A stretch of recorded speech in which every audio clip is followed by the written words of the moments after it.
4 भाग आहेत जिथे कुणीही स्पर्श करता कामा नये आणि आपणही कधी कुणाला तिथे स्पर्श करू नये. जसं तोंड, छाती, 2 पायांमध्ये इथे आणि मागे कमरेच्या खाली. या तुमच्या स्वतःच्या खाजगी जागा आहेत.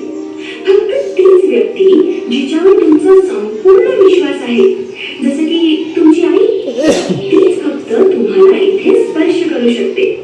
मग सांगा पाहू, जेव्हा तुम्ही शाळेतून परत येता आणि आई तुम्हाला मिठी मारते तेव्हा तुम्हाला कसं वाटतं? कधी कधी तर आईच्या अंगाला भाजीचा वास येतो. पण आपल्याला छान तर वाटतं ना? हो तर नक्कीच. तुम्हाला आंघोळ घालताना तुमची आई तुम्हाला या 4 ठिकाणी स्पर्श करू शकते.